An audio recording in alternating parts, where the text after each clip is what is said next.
So we'll get started. So the Nobel Prize Committee said this year's laureates have introduced a new approach to obtaining reliable answers about the ways to fight global poverty. So can you explain what that means? Can you explain your work, your thesis, your approach? Can you just, what is this? All in 2 minutes. No, take your time because this is the most important question. All of us are, it's a very diverse audience. So there's a new approach to reliable answers. That's a very intriguing sort of description. So just could you explain your work, your approach, your thesis? Let me start, and as always, Esther will have the final word. So I think one way to explain it is to put it in the context of how often economists use words. So I think if you think about things that people often say, education is good for growth.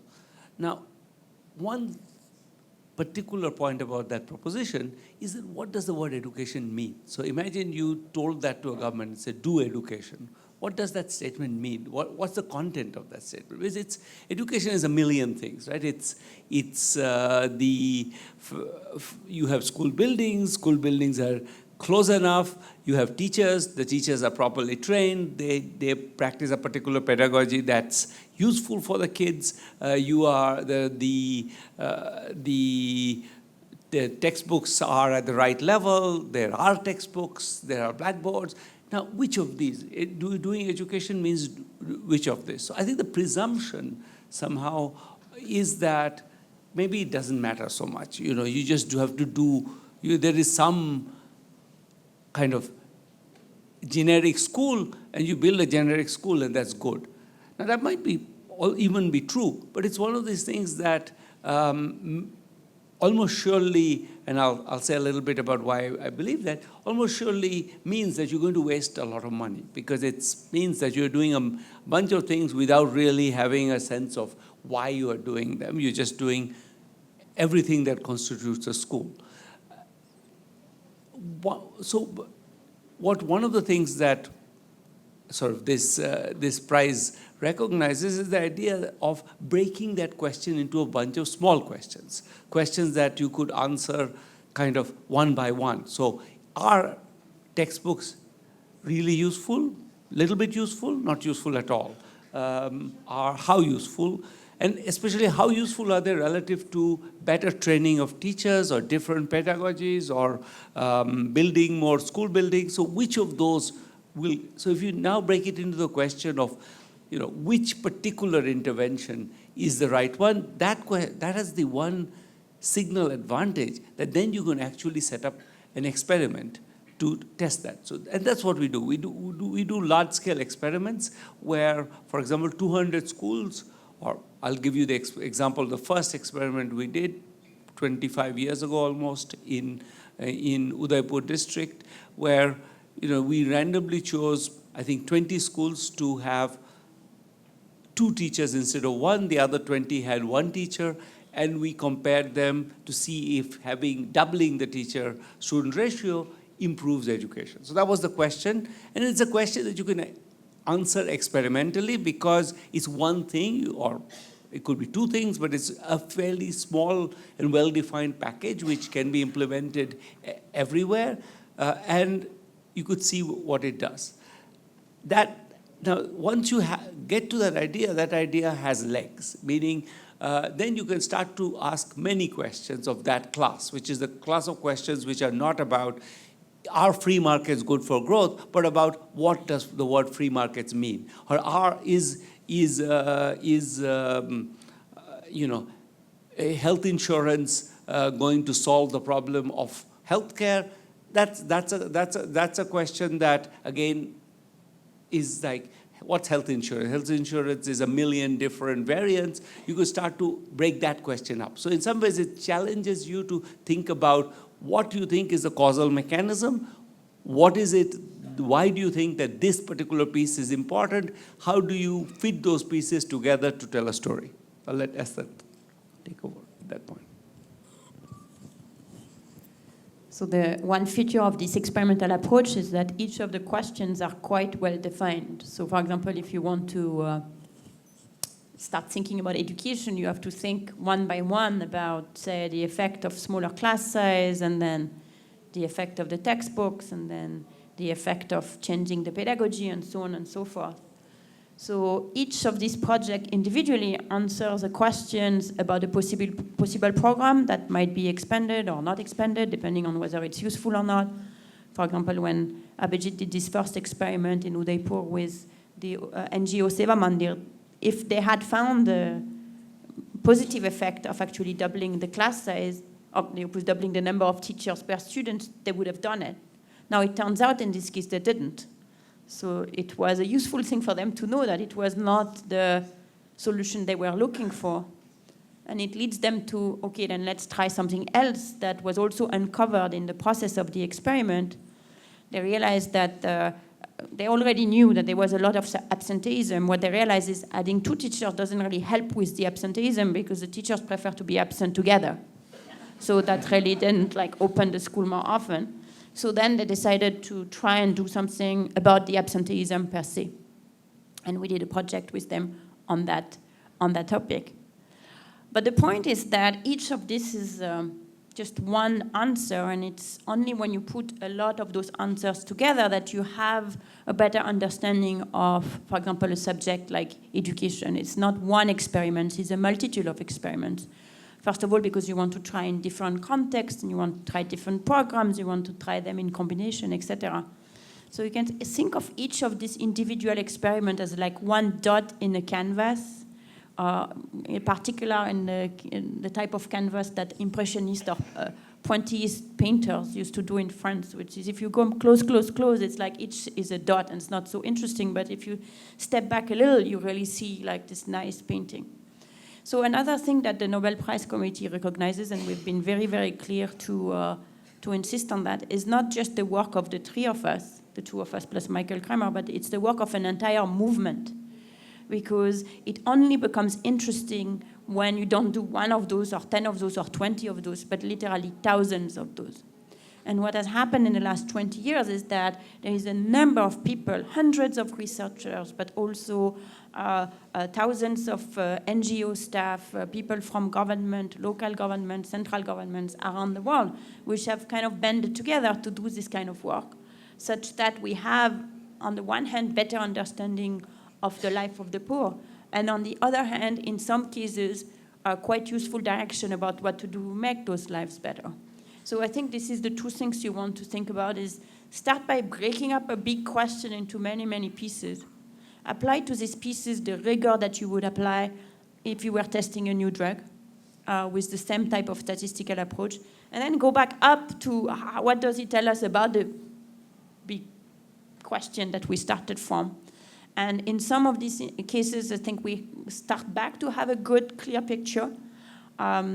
I was here in Bangalore talking about education not so long ago, where I think we start to have a good understanding of at least some of the things that are ailing. And in some of them, we need more work. We need to understand more what's going on. But that's really that's sort of the whole arc of the intellectual process. And the 2 things of the policy use and the intellectual venture of trying to understand the lives of the poor really move hand in hand at each of these stages. That's fantastic. We have a lot of ground to cover. I wanted to ask about poverty, the state of the economics profession, but I'd pull you back to the poverty. I had 2 questions. One is the broader question of poverty, but the specific one about India is what I was hoping to get you started. It wasn't God's will that it should take 72 years for 1.3 billion Indians to cross the GDP of 66 million Britishers. We did that last year. Why did it take so long? Was it just a difficult opening balance in 1947? Was it goofy policy choices? Was it low growth? Why did it take 72 years for 1.3 billion Indians in your mind and in your mind? I mean, let me flip that around. If you take, for whatever reason, imagine that, I think there's a plausible case to be made that the British really worked pretty hard to make sure that we didn't get to their level of GDP till they left. So I think that's a good starting point. I mean, So just a difficult opening balance. different opening balance. But the other point I want to make is that actually the kind of growth rates we've been talking about are historically unprecedented. I mean, the British economy, which is the fastest growing economy between... Take this. Something else. This is what makes me nervous about these things. British economy, which is the fastest growing economy between 1760 and 1820, is growing at 1% a year. I mean, this is per capita GDP, is growing at 1% per year. And GDP is growing at 2-point-something% a year. That's the norm, that's history. I mean, we are really, when we talk about the fact that suddenly we're going to grow at 8%, 10%, and which will allow us to catch up faster, this is really unprecedented. So that's not to say that we didn't do goofy policies. We had plenty of good goofy policies. I mean, I think our particular version of central planning was baroque, to say the least, and it had predictable consequences. As we say in our book, we don't know how to make growth happen, but we know pretty well how to kill it. And so we did a good job of killing it. So I think there were both pieces to it, but I do think that the idea that somehow the 4% that India was growing then was low growth is itself a modern idea, a very modern idea. And before that, it would have been considered India is growing 4%, that's amazing. What do you think, Esther? Why did it take 72 years for the population of Delhi to... which is the population of UK, to cross, I mean, 1.3 billion people? Was it low productivity? Was it, why has it taken 72 years? Or is this not an important metric? I mean, you seem to think a little bit of that, but... Well, I think we don't know, and what we're trying to explain in the book is that actually there are many Nobel Prizes that are given to precisely to that question. But when you look at, and they were given for a reason, in the sense that there are beautiful theories and beautiful stories of what might make growth to come, but they are mostly stories, in the sense that they are theoretical construction of things that might go on in some circumstances. Where I think that now there is actually a consensus, and we spend a lot of time on that, on the question of growth in the book, because it's such a central question. But at the end of the day, the consensus among, not us, but our macroeconomic colleagues is that they just don't know. Quantitatively, they don't know really what explains growth. So some people have favorite ideas. For some it's like the climate, or it's geography, or it's institution, or it's this, or it's that. But in practice, any effort to quantify any of these factors has hit a brick wall. So the massive reduction in global poverty in the 30 years and the 300 years just happened. I mean, this grass grows while we sleep, or? No, it's not that it grows while we sleep. Stuff happens and then growth happens. The point is that this stuff actually is vastly different from one country to another. It's totally unpredictable. So, for example, we quote in the book a nice excerpt from the Wall Street Journal that said it was just after Tiananmen, made some pronouncement about the fact that China is destined to be a growth laggard, unlike Zimbabwe, that is going to really grow very fast. So just after Tiananmen is also just when China was starting to grow at the growth clip that they have had since then. So similarly, Kissinger was describing Bangladesh as a basket case that we're never going to go out of poverty, just when it was already going. Similarly, Fogel talks about Japan as number one, and how Japan is going to overtake the US economy in a few years, just when Japan was starting to stop growing. We just don't, I mean, we is not just the two of us, but we don't have anything much to add. We just don't know. There are confluences of things that happen at a given time. Again, it's very clear when an economy does terrible things, like whatever Venezuelan government did is pretty terrible, and it could be predicted to make the economy collapse. But the confluence of factors that suddenly make growth happen is something that we don't really understand. qualitatively or quantitatively. That's true for rich countries, and now there is enormous amount of angst on rich countries about why is growth not picking up despite the new technology and this and that. And it's true also, frustratingly, for the less rich countries where you would think, it's just a matter of catching up. We should be able to get there, but it is not something where the miracle solution has been found. So, in a sense, once you kind of realize that, and for example, Michael Kramer started very much as working on growth. He has a lot of very well-known paper on growth. But I think it is when he decided that he wanted to do something that was directly relevant to the life of the people, that he was like, no, that growth thing was nice, but now let me go back and think directly about welfare, which had the advantage of being directly welfare because you don't actually eat a growth rate. In France, we had a nice slogan in 1968 saying, you don't fall in love with the growth rate. So number one, you don't fall in love with the growth rate. So what matters is not the growth rate. What matters is the welfare of the people, of which growth is one ingredient. It's an important one, but it's only an ingredient. So number one is not growth we care about, it's welfare. So we can directly target welfare. That's what is welfare for the poor people in a country: is being alive, is eating enough, is going to school, is learning something in the school, is not being unnecessarily sick, and is being able to, as women, is being able to go out in the workforce and do things, and generally, accomplish your dream and whoever you are. Well, growth is one way to get there. It's not even a sure way. But then you could also go directly at there. This has the advantage that for this type of questions, you can apply the method of saying, does it work, does it not work, let me course correct, and so on and so forth. So I want to stay on the question, get your take. Doctors know that postmortems have a certainty that prescriptions don't. Prescription, as you know, was hard to, but there has to be a postmortem that global poverty is massively reduced in the last 30 years and the 300 years since the industrial. So why do you think that happened? It's just a series of random events? No, I think the question is whether or not, I think that the fact that world trade is integrated clearly was important. China couldn't have done what it did without that. So I think we're not making the claim that some of these changes in the global economy. What would those three most important changes? I think the opening up of trade, and second, I think the reduction in the physical cost of trade. Those are two separate things and both important. One is kind of juridical, and the other is mostly having to do with just transport having improved enormously. I mean, mostly trade was impossible till transport became.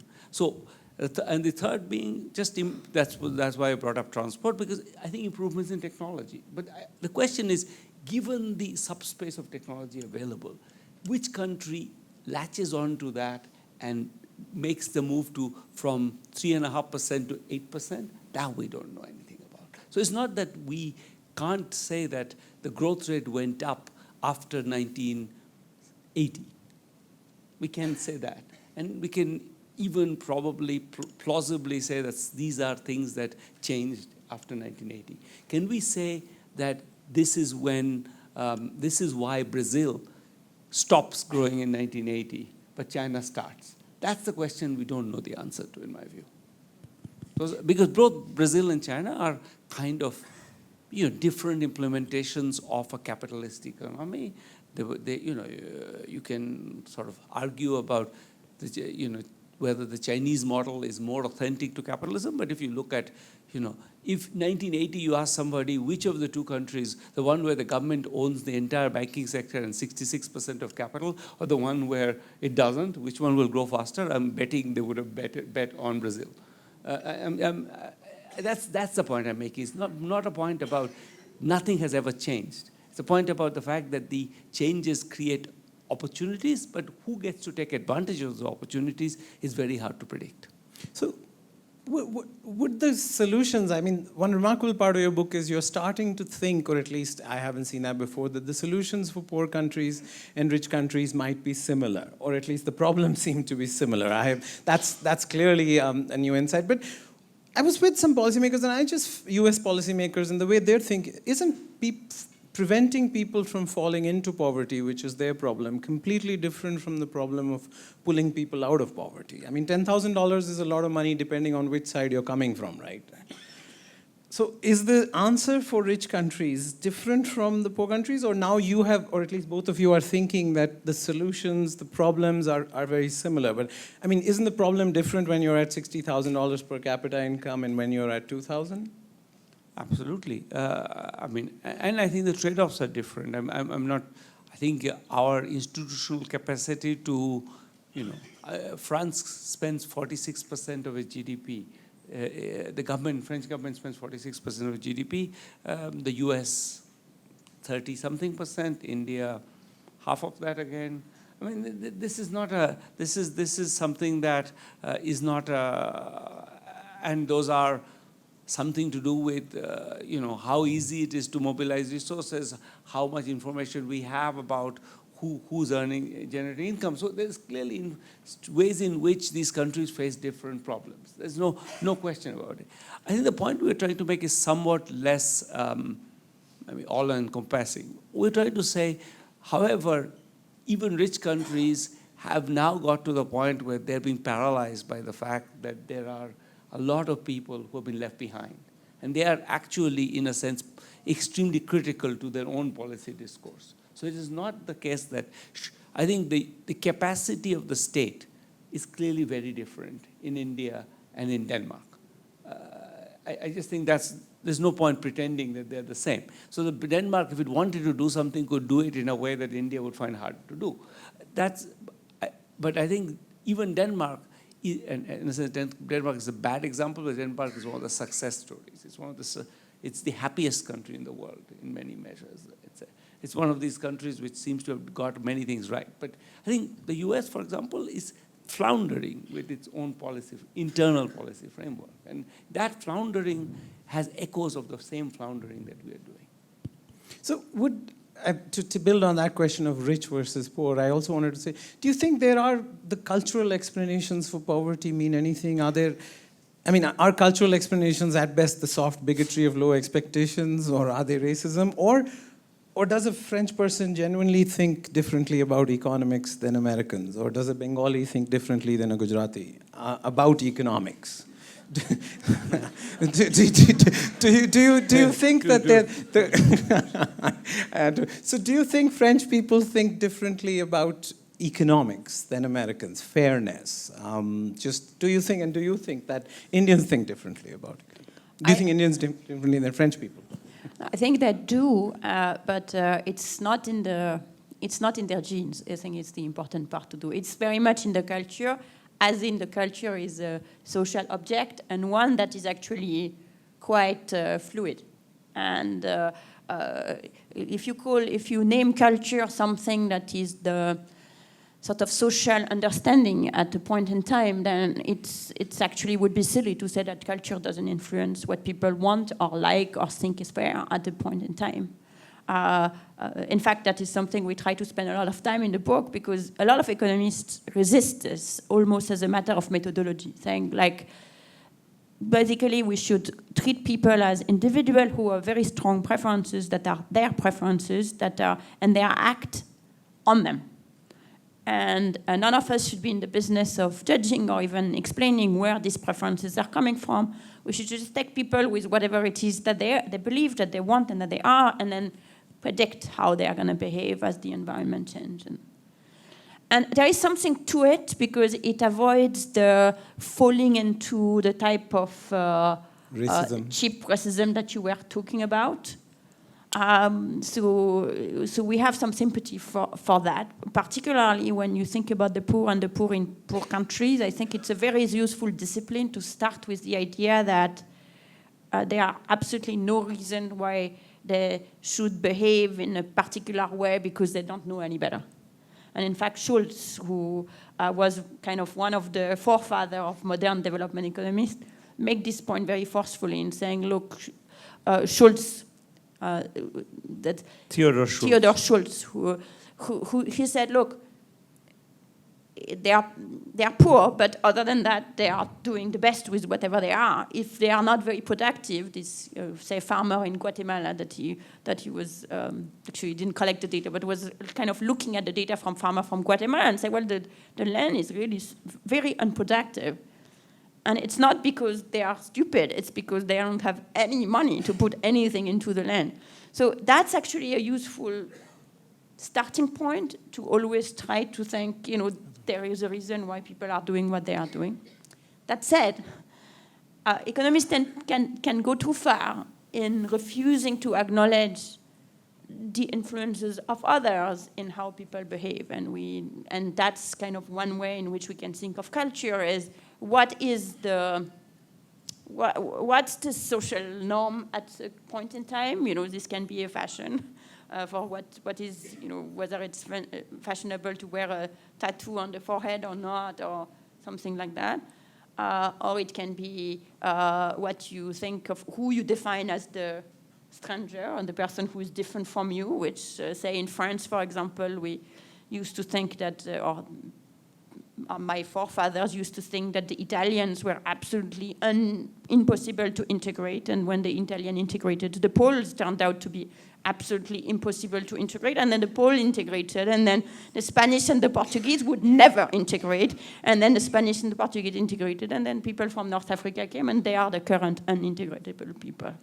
So that is clearly has to be, kind of a coordination around a particular viewpoint that I think is fair to. What do you think? To do Bengalis think differently than Gujaratis? I was going to say make a point about Bengali. So if you take the Bengali stereotype, I think one interesting contrast is Bangladesh. Bangladesh is now growing much faster than India, and it's been growing at 6 to 8% for the last many years now.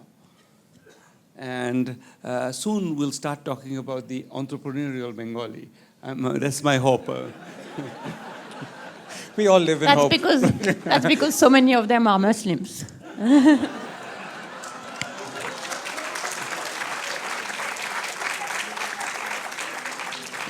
So I'll shift gears here to the economics profession.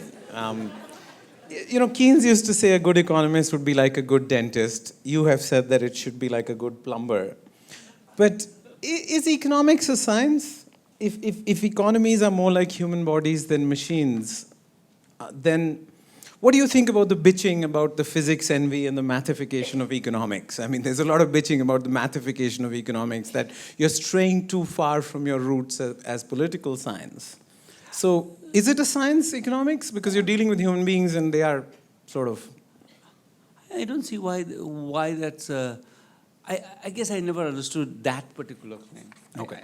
I mean, it seems the human body, study of human body is a science. I think physics is actually almost unique among all the sciences. In a way, precisely, I would say, that a lot of the biological sciences are not. A lot of the biological sciences play exactly the same game, which is that they face, at the individual level, you give drugs to people.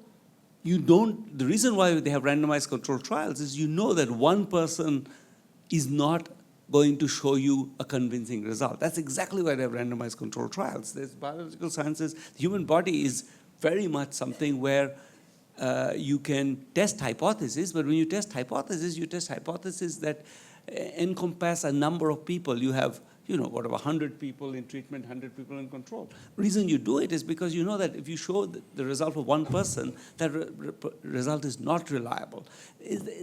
I would say the uncertainty in economics are very similar to that. Physics is the one science where you actually say, I'm going to show you one body, and that body is, we have such faith in the theory that one body can demonstrate enough that I don't have to replicate it. And that's a very different sense of science than I think the one you're implying. So I think economics is just as much a science as most sciences. Physics is, I think, quite special in a sense. I think it's useful to think of economics as having different style of work, all of which are useful and build on each other. And when I talk about plumbing, or when we talk about plumbing, we don't say, and in the lecture where I first introduced the world of plumbing to think about our type of work, I didn't say we should all be plumbers. I said all I'm claiming is that some of us should do some plumbing some of the time, which is a less ambitious point of view. The thing is, starting with what is different with the way we do the work. You can think some economists do work like scientists in the sense of like mathematician or physicist, which is writing models and trying to solving what happens in the world of the model. And that's very nice because that's in the world of the model you've clarified the world, but of course you've simplified it a lot, which when you know you've done that. So that gives you some general direction, but if you want to convert that into something useful in the world, you have to bring back some of the complexity in the world. So the first way in which you can do it is to think like an engineer, and to say, and in fact the title of this lecture was kind of an homage to Al Roth, who had written The Economist as an Engineer. Because then the idea with an engineer is that you start to introduce too much complexity than you can analyze formally, but at least you know all the complexity you've introduced, and then you are like kind of trying things out and then building big machines that can be virtual machines. And then the plumbing is when you take your machine in the world and then you don't have any control over what is going to come up. So you have to put your best foot forward. At the risk of being contradicted by Nandan, think about the Unique ID project. There's a big engineering part of it, which is exactly how much information you need from the eyes or the fingerprints to be able to uniquely recognize someone, how much data is needed, etc., etc. And that's a big engineering problem. Then when you bring it to the field, there is a plumbing problem, which is that, how many times there is going to be no electricity or no communication whatsoever, such that even the information on one pair of fingerprints cannot be converted. And that plumbing issue is extraordinarily important in making the difference between the project being a success or the project being a failure. So once you engage in the real world, you need to take into account not only the scientific aspect, which wouldn't it be nice if everybody had a unique ID they could use, then the engineering aspect, which is that this is the type of things that need to be true for the system to work. And then the plumbing aspect, which is that, we better make sure that there is a tower everywhere, and that what are we going to do when people fingerprints are erased because they've worked for so long in the field, and so on and so forth. And all of this type of, in order to make a system like this work, all of this type of work are important. And they also talk to each other, because the plumbing question will bring you back to an engineering, will kind of send back a problem to the engineers to try out, which might in turn bring you back to the fundamental science as well. So this is examples that we're finding in that we're finding in all of the domains when you go from kind of thinking abstract thought to all the way to an empirical problem and back. So I think RCTs are clearly an innovation, randomized controlled trials. How would, I know you're not overselling it's this thing, but maybe it would be useful for everybody to hear your response to some of the criticism that the results are not generalizable, they're not replicable, they're not scalable, and not all problems are frameable for an RCT. There may be some ethical questions. Some people even say, well, it's a lowering of the ambition of economics. Now that may be, you may take that as a compliment, but so that's fine. But how do you respond to that? I think it would be useful for people to hear that this stuff you're doing is small and you can't replicate it, you can't scale it, you can't generalize it, and there are some ethical questions. How would you both respond to that? I'll leave the moral dimension to Esther. Just on the practical side, I mean, who says we can't replicate? We can. I mean, we've replicated results after results. I mean, you do it 10 times, and mostly 10 times you can see some things work all 10 times, sometimes work only 5 times out of 10, and then you learn different things. It's not, I think the idea of a replication as being a kind of a 1-0 thing is a red herring. I mean, it's every set of experiments is a potential opportunity to learn, and we're always refining our hypotheses when we do that. So I don't see, I never understood this idea that somehow there is this thing which is that, you know, if you don't do exactly this, then would you get the same thing? That's, I don't think we ever pretend that we know what that thing exactly is. I think what we are claiming is that this is a way to learn, and we can try out things. We will have to make some guesses about what's like what, because of course the exact same thing done in Guatemala will not be this like it's done in India. There'll be some variation. We are going to make some guesses. Those guesses could be wrong, and if they're wrong, we won't replicate, but fine, we'll learn something. Then we'll look for why it's not replicating. But mostly, I think this whole argument, I think David Hume kind of disposed of this argument in the 1780s. He said that, how do you know when you step out of the door that the sun will be out tomorrow? All you're doing is you're taking the past and you're generalizing, and you believe that the world is a stable place. And in a sense, I don't think that principle has ever been improved upon. That in a sense, you have this idea that, you know, there's some stability in the world, and you try things exactly. I mean, every day is after all different. You know, the sun might be out, but today it's the 4th of January. It's not the 3rd of January. Everything is a little bit different all the time. I don't think there is any general kind of deep problem here that's not true of any empirical knowledge. All empirical knowledge could end tomorrow. What you think is true today, there's no guarantee other than our kind of general faith in the stability of the world that makes what I observed in the past a good guide to the future.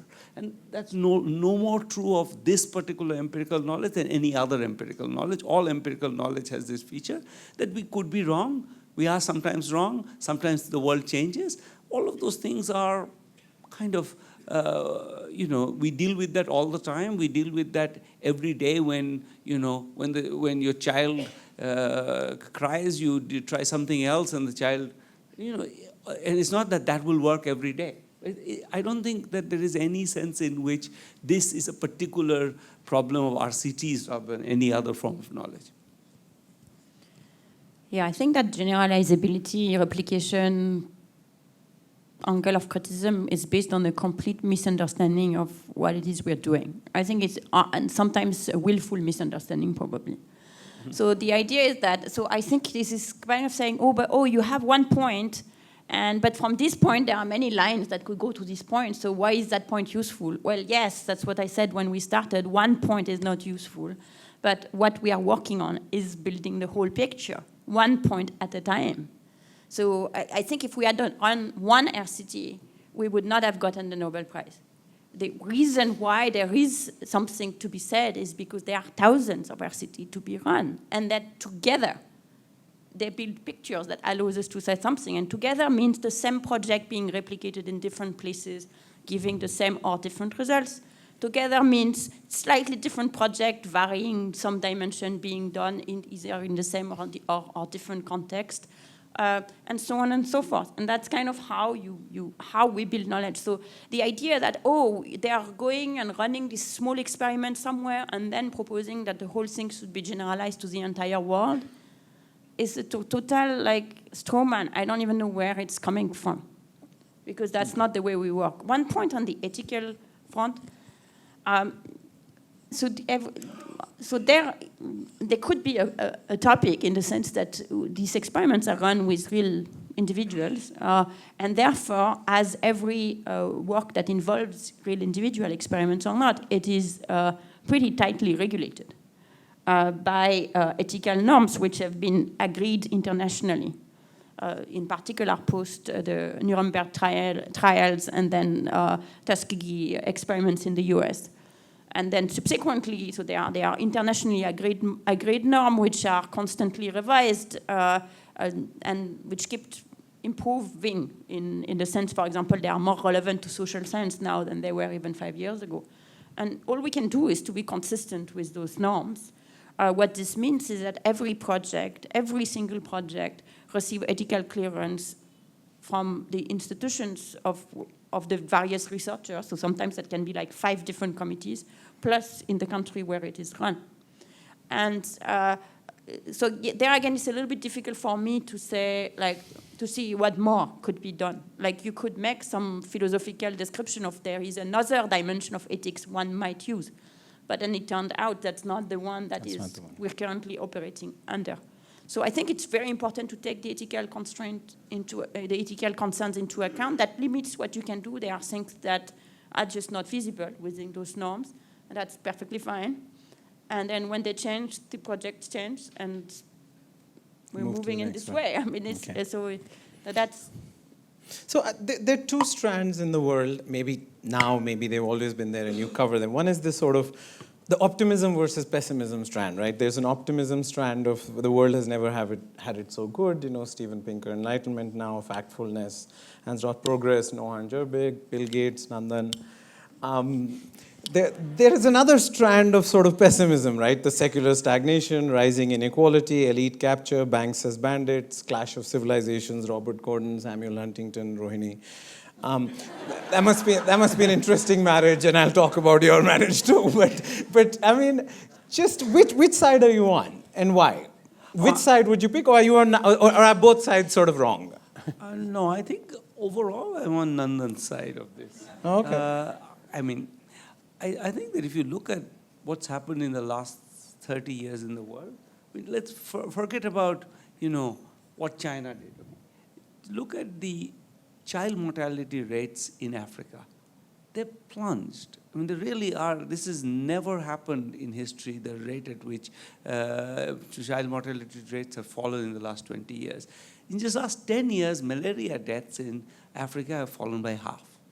That's a number that should make us all happy. This is children dying for no good reason, and that number has gone down by 50%. That's a stunning fact. So I think, I mean, I by my very maybe mundane sense of what well-being is, having your child not die before the age of 5 is one.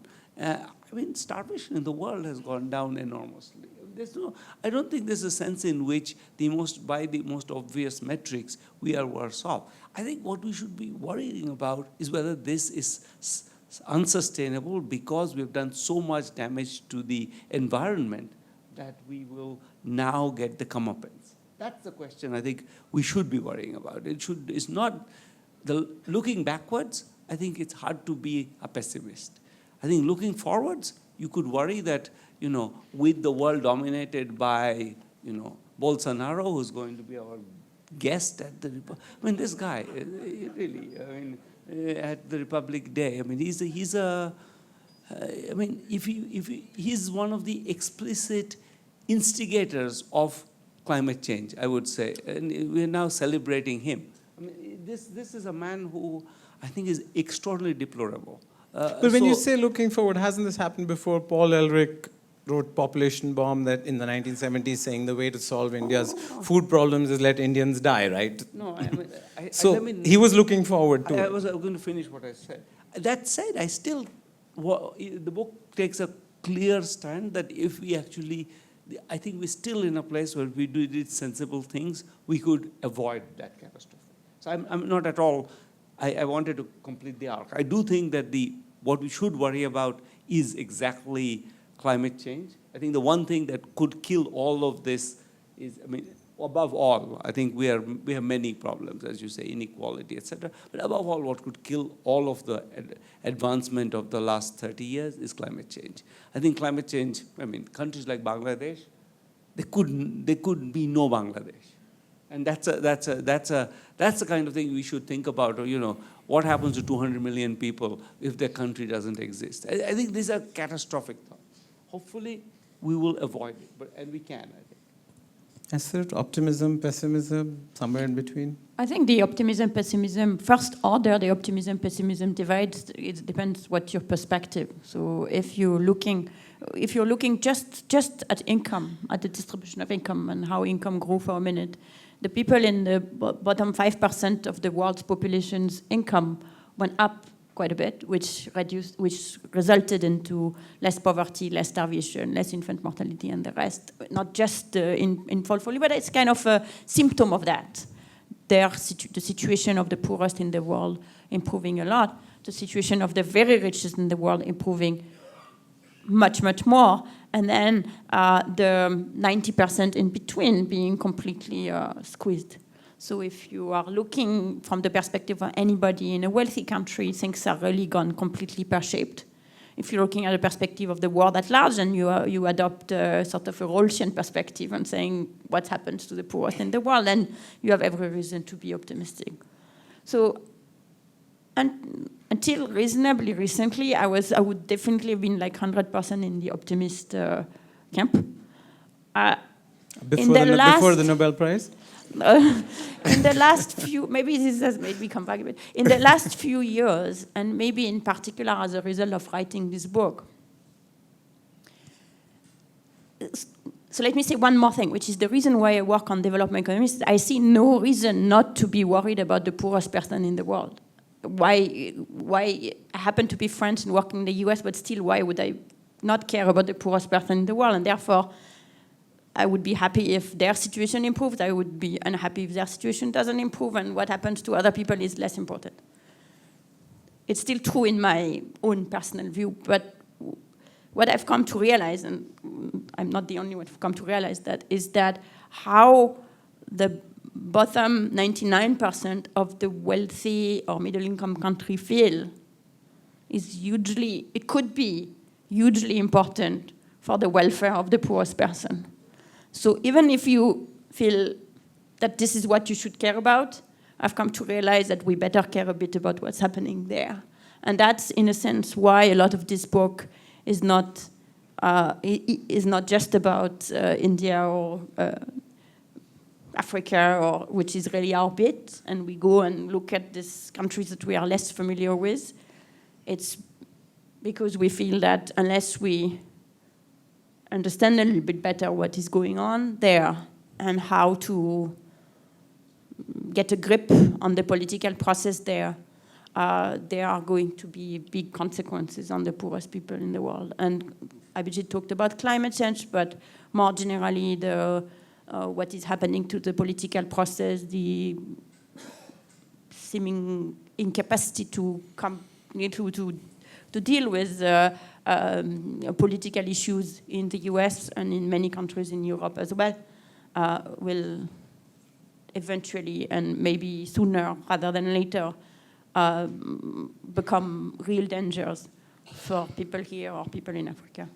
So again, just to contrast the sort of solutions here. So there are obviously two views, right? One is any tear in the social fabric should be mended with entitlements or subsidies. And the other extreme would be that subsidies are a poor substitute for finding and holding a job in a vibrant private economy. Maybe both are extremes. But I just generally picked up, and from your book, and maybe I'm wrong, that you feel, and you do say it somewhere, that the only way out is a much expanded role for the state.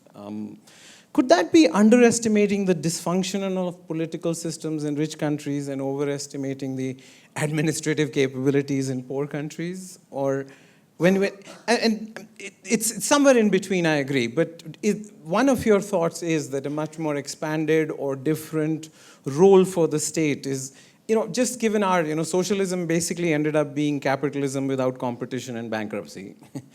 Essentially. So our labor got handicapped without capital, our capital got handicapped without labor. So, but a modern state is a welfare state. We agree with that. But, Norway, Sweden, and Finland are 4, 5, and 7 in the ease of doing business list. So they are welfare states, but they're easy places to do. So what is the right balance of this, and what are the roles? If both of you could, as the solutioning for this.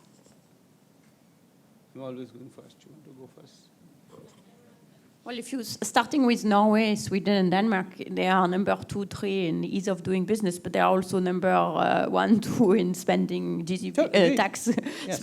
government size with respect to GDP. So I don't think you'll find anywhere in this book that it would be good to constrain the business, to make it more difficult to do business. In fact, we have a whole discussion on misallocation, which is the fact that when a big problem that all economies share, poor economies and rich economies, is the fact that resources, both financial resources and human resources, are much more sticky than most economists assume.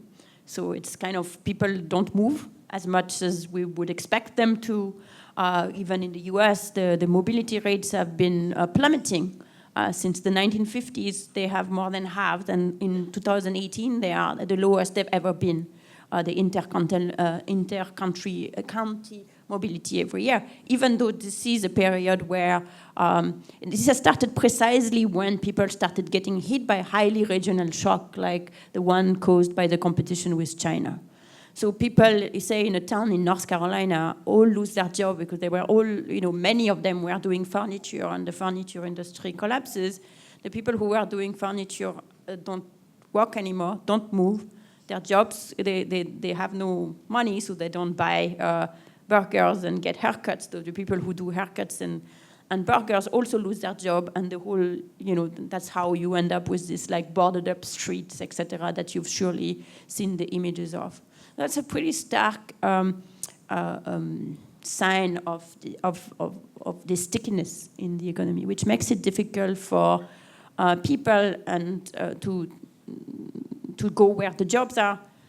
There are a lot of reasons for this stickiness.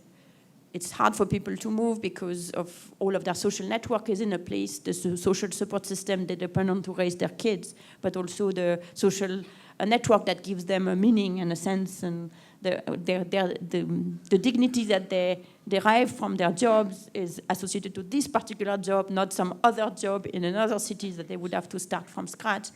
And things that are more mundane, like they have a house, but they're completely underwater on their mortgage, so they cannot sell the house, and they cannot move to New York and get housing there. So for all of these reasons, people end up being extremely stuck in place, even in the US, where everything is done to make business easy. So there is no conflict. If you want the market to work well and to work well by these people, you would have to have a number of measures that makes it easier for people to move. And where this could be unemployment insurance, there is in fact a program in the US called the Trade Adjustment Assistance, which provides extended unemployment insurance plus credit to get a new kind of training. This could be expanded. This would cost a lot of money. This would be government action, but it would actually improve the way that the business works. So it is not the case that there is a contrast, there is a conflict. And then sometimes you would have to acknowledge that it's just not happening. If it's so costly for people to move, then you have to design your social policy around that. You have to design your social policy around the fact that someone who is 55 or 60 years old and lost their job doing furniture that they had for 40 years is not moving to be a security guard 200 miles away. So what are you doing to support this person while maintaining their dignity so that they don't become extremely hungry and that the entire place is not going into a tailspin? I mean, I think Esther said most things that I would have said. One point to make is that I think what we're observing right now is apart from anything else, it's just the political consequences of these kind of these designated losers in the economy, and these guys are angry. And part of the reason why you get these bizarre trade policies, for example, coming out of the U.S. is exactly that. You have to do something to make them feel that we are doing something for you, and if you are not going to expand the state and provide them with both, I think, recognition that they are not losers, but people who have been mostly victims of trade policies and all kinds of other policies. If you don't recognize their fundamental right to being treated as, meaningful people, not people who have just failed somehow, then I think they're going to be angry. And you have two choices. One is, I think, to do kind of a set of Trump policies, build a wall, ban trade with China. I'm sure he'll come up with more creative ideas as we go. Or we really try to pull back from there and tell his supporters that, look, it's true that you have not been treated well by the market, and that in a sense we want to design a better market economy, and that one that's more respectful of you and your desire for being treated with dignity. I think those are the choices we have. So the reason why we make the case that the state needs to be expanded is precisely that. Now, you made another point which I think is critical, which is that right now, if you went and told them, this is what we're going to do, they're going to say, I don't believe you. Because they have felt time and again that the state is indeed somehow, the state and the elites are somehow spinning a narrative without giving them anything real. So I think you're right in saying that, and we have a chapter in the book called legit.gov, not for a non-accidental reason, which is, I think legitimacy of government is extraordinarily important. And in India, we have a crisis in that. And I think Mr. Modi, I think, was right in seeing that as being a critical ingredient that we need to somehow do something about, whether we have succeeded or how much we can. But I think that establishing the legitimacy of government is going to be important, because otherwise the people who you want to help don't want to be helped by you, because they think it's a trick. And you have to somehow get past that. And that's, I think, where I think things get really hairy. But I still would be for trying. Okay. So I'm going to shift gears here. Please, all of you, think of your questions. But I did want to ask one or two questions before. Both of you are among the sharpest people I've ever met and would have thrived anywhere in the world. But could I ask you to reflect if you would have got the Nobel Prize if you had stayed on in France and in India? And if that's an unfair question, maybe you can just answer it in saying, what can the world learn from the US university system? Maybe that's a better question, but whichever way is fine. I think we were both very big fans of the US. So what can the world learn from the US university system that let people come and thrive there, and just is it? I think three things. I think they do very well. One is simply the US. I mean, relative to two countries I know, France and India, it's extremely unregulated. You can do any damn thing you want. If you want to teach a course tomorrow on, RCTs, and your department, you can persuade your department chair, you can do it. It really isn't a matter of, I have to go get the syllabus approved by the university. I think that freedom is extraordinarily powerful, because I feel like it's my project. It's not somebody else's project. I mean, I'll tell you my own experience. I had never taken a class in development economics, nor had I ever done any research on it. At Harvard, which is a relatively well-known university, I was offered a job. I was teaching at Princeton. They offered me a job, and they asked me, what do I want to teach? I said, I want to teach development economics.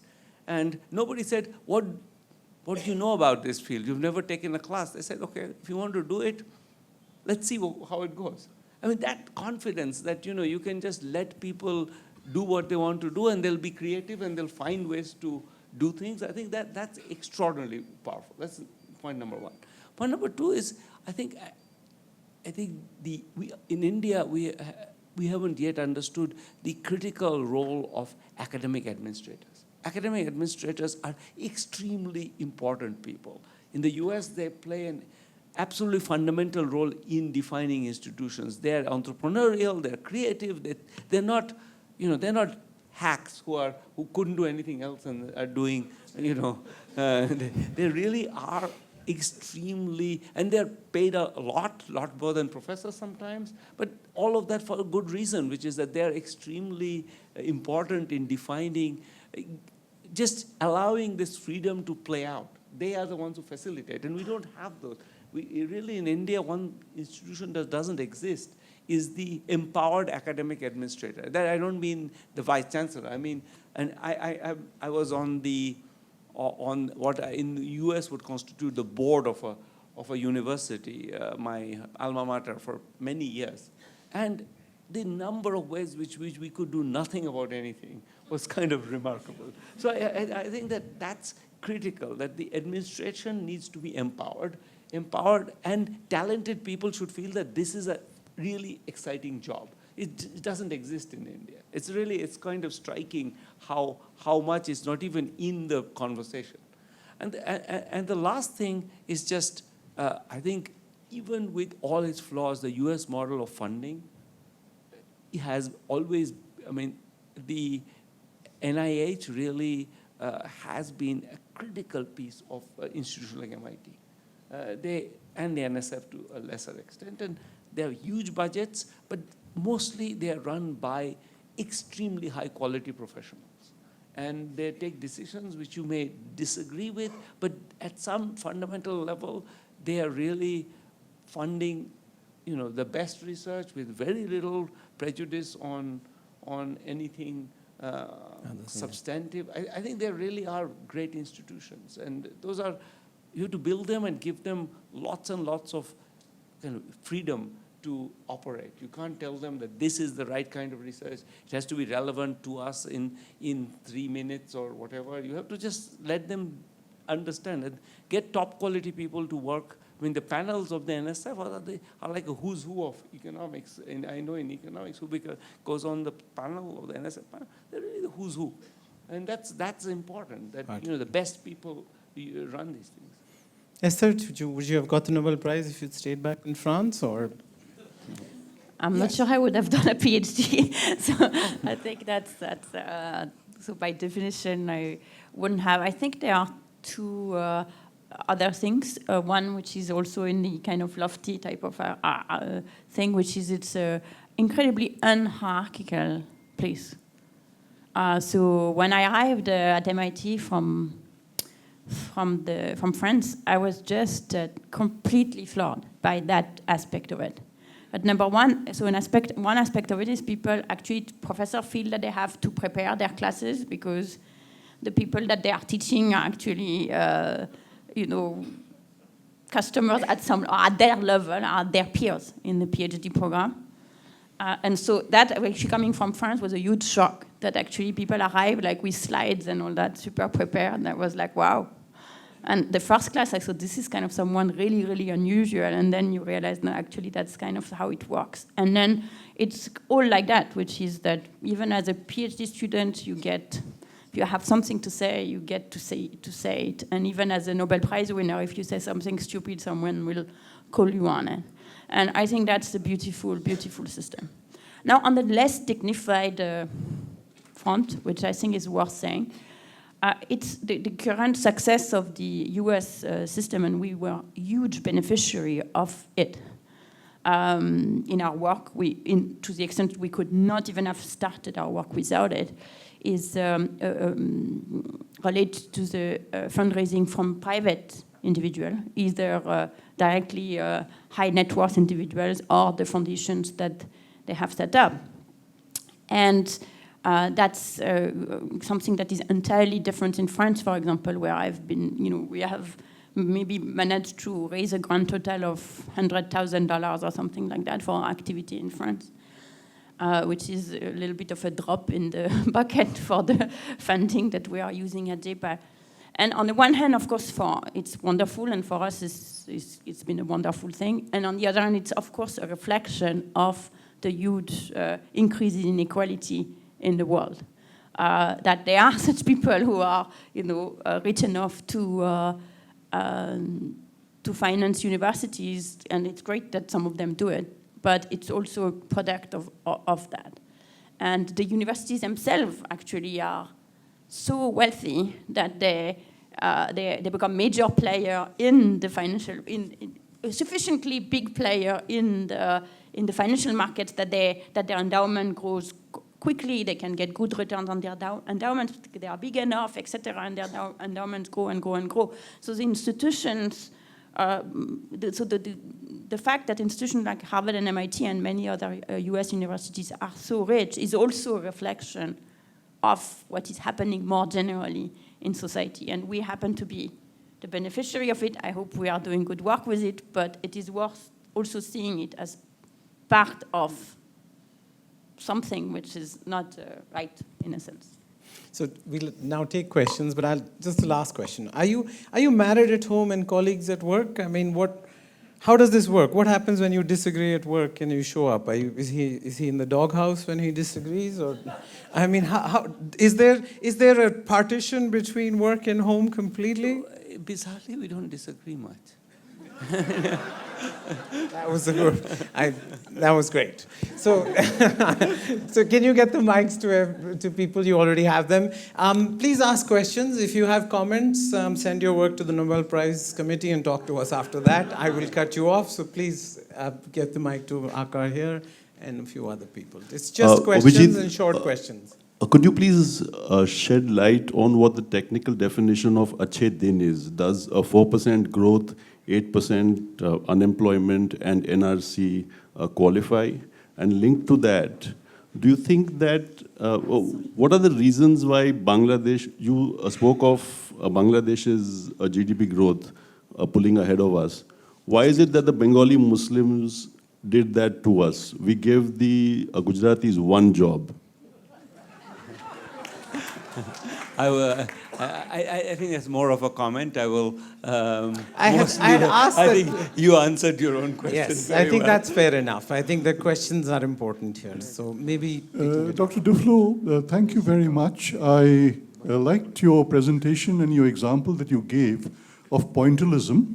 And the second part that you mentioned about is that you are actually the vanguard of a movement. There are a lot of people who have taken on. But this is exactly where I would like to come back to the analogy of pointillism. You see, George Seurat, when he painted, he did the entire picture by himself. Today you find, I mean, the issue is that randomized control trials are not cheap. They are expensive, and I know the ones that you do are extremely well designed. But not all RCTs are well designed.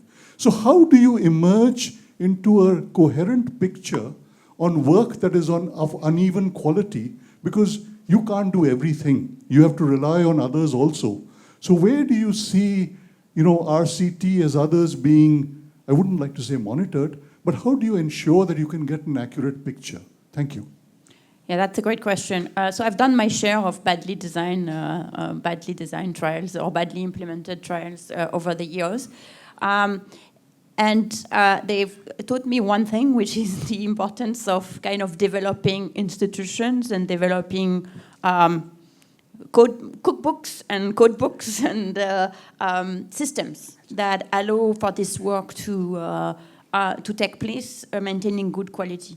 So in a sense, the plumbing ideology that we have in our work for policymaking, we also try to apply in the research work itself.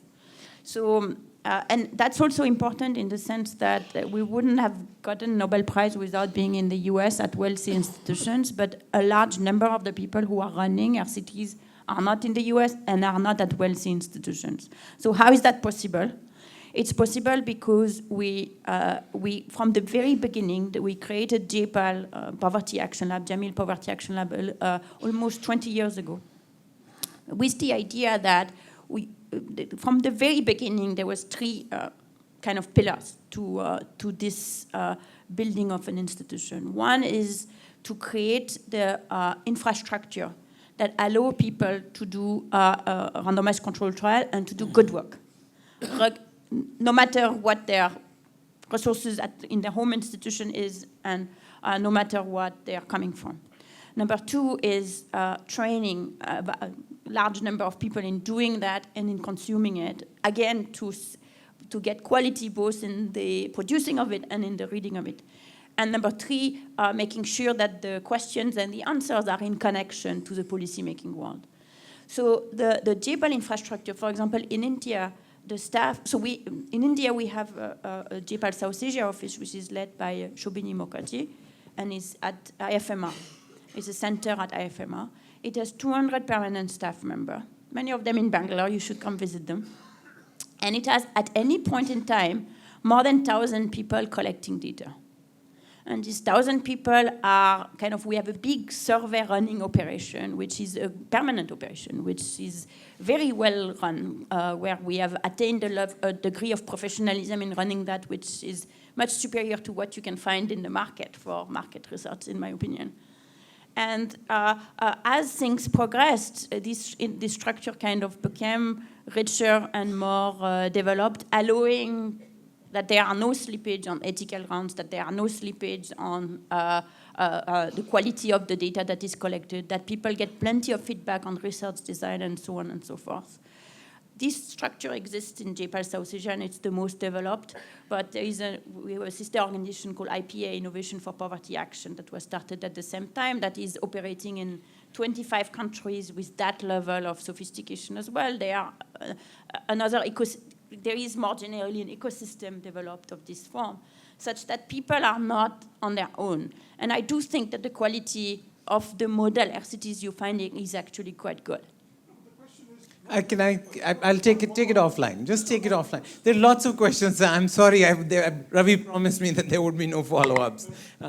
Rajiv. Just a question from your work in Rajasthan in education.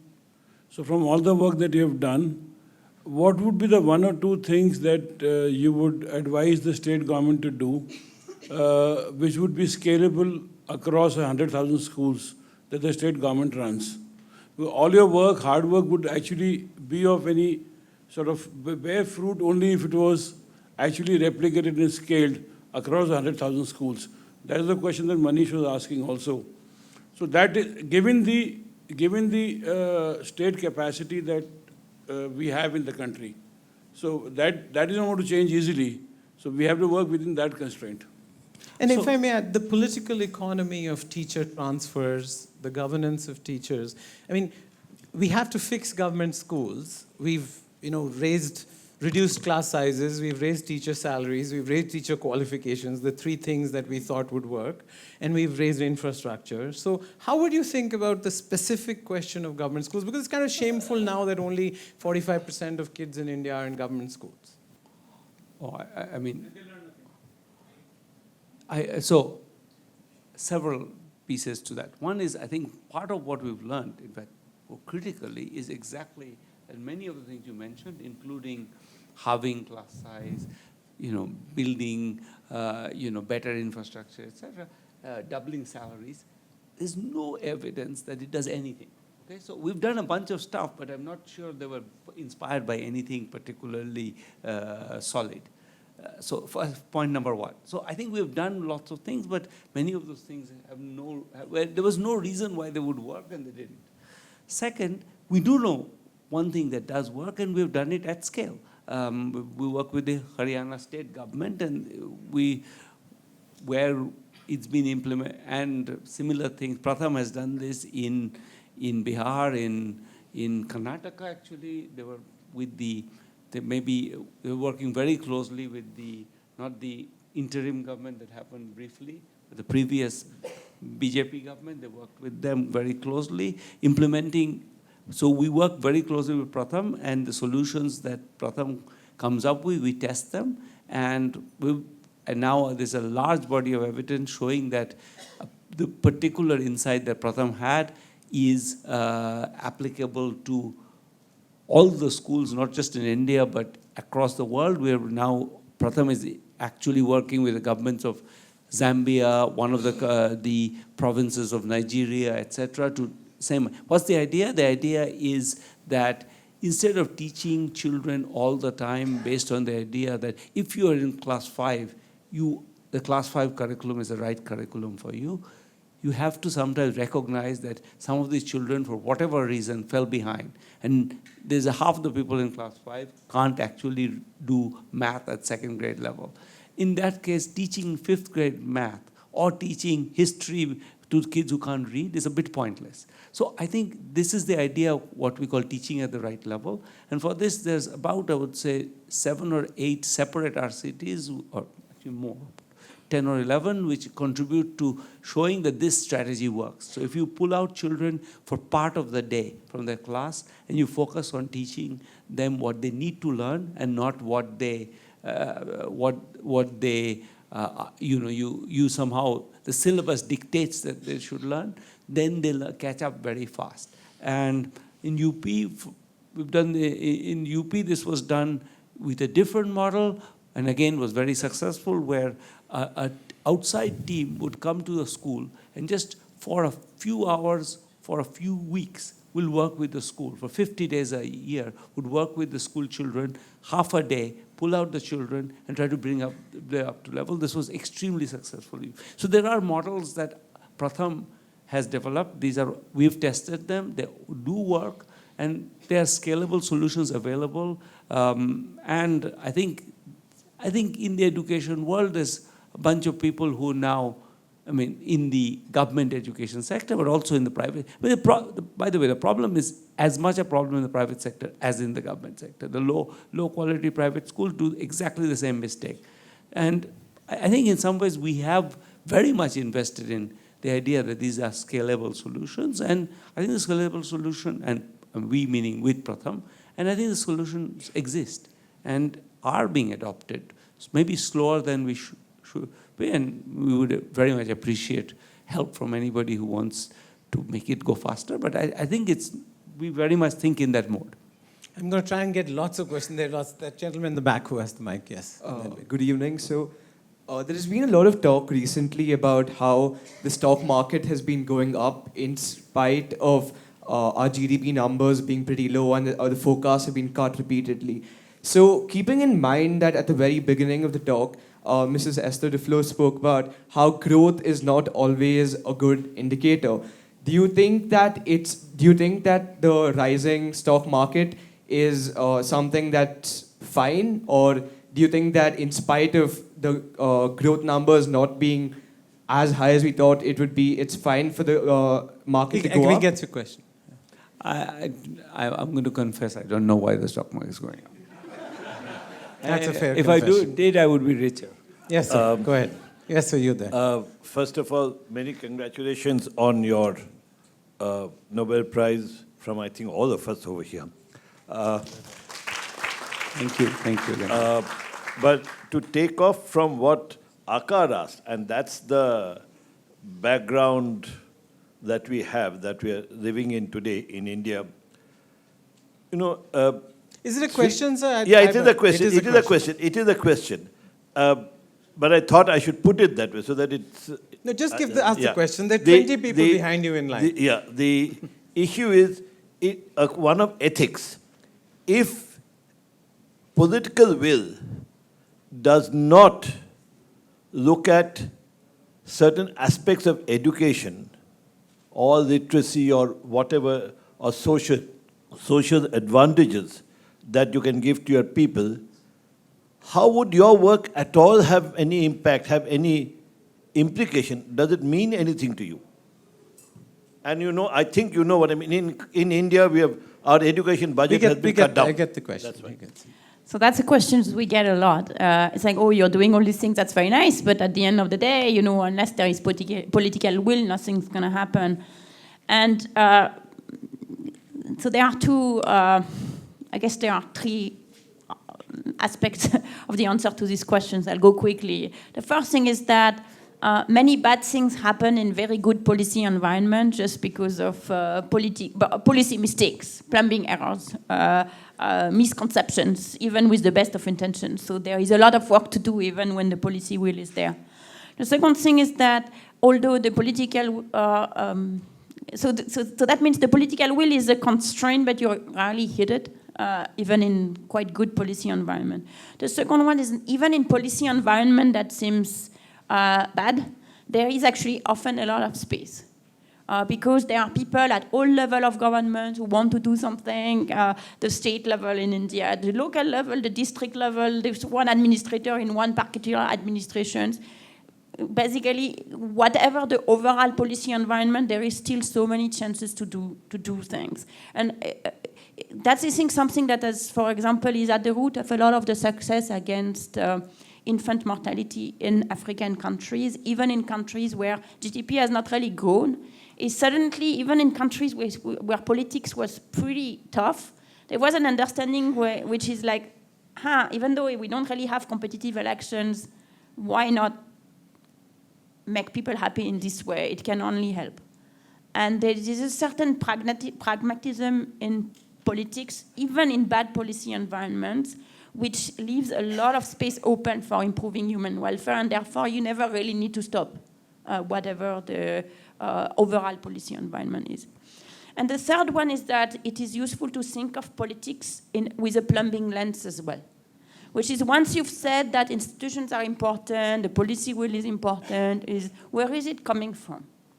In a country like India, which is a democracy and is kind of really organized democracy, has been a vibrant democracy for years. How do people decide to vote? How does the information that they have influences who they vote for? How is what they've seen their politicians done influence what they vote for, and so on and so forth? And you can start thinking about those issues. So if you're really worried about the political will being the constraint, then you can think of the political will as the object that you're going to try and influence through the better functioning of institutions. Yeah, with all the work that you have done in understanding development and poverty, what would you say would be the 3 priorities for India to move, 250 people still in poverty, 1 out of every 3 children that is born underweight, and so on and so forth? What would your recommendation be, let's say 3 priorities based on your insights? That's a hard one. At some level, I want to slightly resist answering that question, because I don't think the answer necessarily has to be the same in UP and in Karnataka. So I want to not provide a one-stop solution for anything. It's not. I would say probably, if I had to say where our policies could do better, I think one thing that's very important is just taking the idea that we don't know a bit more seriously. I think humility is often a problem everywhere. I don't think it's a particularly Indian problem. I think it's a really pervasive problem. Policymakers presume they know the answer to things which they don't, and so I do think that, and I mean, that's not to say I know, but I think that there is a way to know a bit more. So I think that it's not that we're doing many things. It's not that the policy, and India is making progress. I mean, we made actually surprising progress, for example, on the one you mentioned, which is child underweight. Suddenly, for many years, it was flat, and suddenly it's going down. And we actually, I would say, I find it very interesting. I don't know exactly what's happening, but there is progress being made. And I think there is so many, I mean, there are many policies all the time, and some of those are probably not doing very much, but I do think that there is many sensible things being done. So it would be presumptuous of me to give that answer. I would think an answer that's useful is, let's be more skeptical of received truths, and let's be more willing to try out solutions. And maybe a third one is, let's not assume that let's not assume that the experts are going to,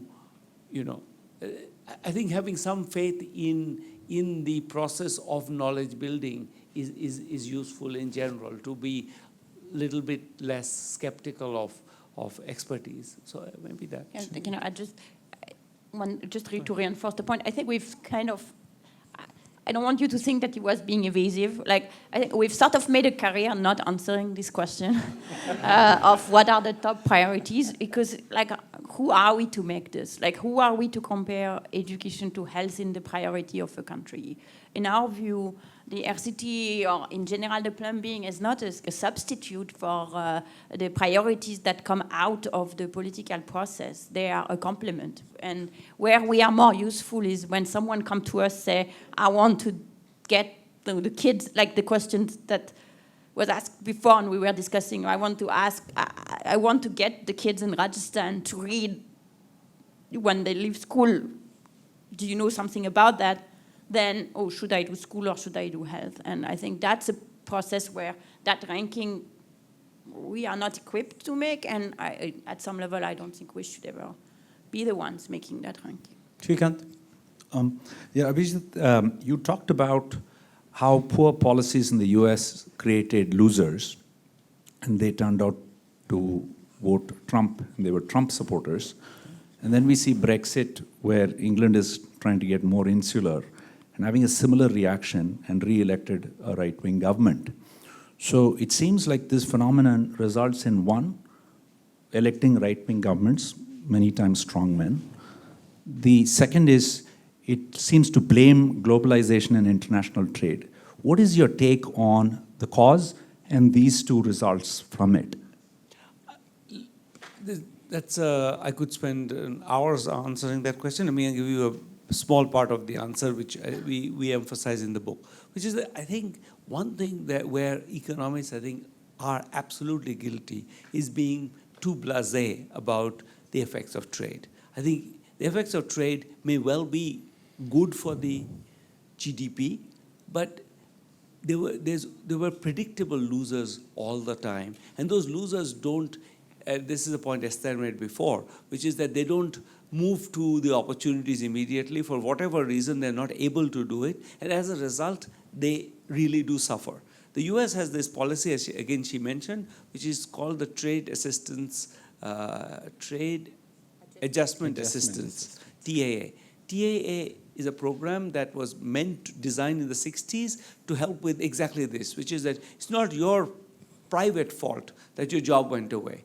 It went away because something happened in the world economy. So let's help you get somewhere. That program spends less than $1 per person per year in one of the highest hit counties. Okay, what is the loss in those counties? About $1,000 per head per year. So it's less than 0.1% of the compensation. So it's really extraordinarily inept implementation, you could say, but I think it's worse than that. There's a general view that this is a bad program. We shouldn't help people because they should find their own solution. So I think that in a sense, and economists have colluded with that by taking the view that the market will take care of these people. Right? I think that particular error has been critical. The last question there, I'm sorry, Ravi is standing there. First of all, thank you for that discussion. My question is, how do we give weightage to, or how do we account for factors which are determined on luck in a sense, like geography, because that would change a country's access to trade routes and trade, and also that would increase the cost of trade, right?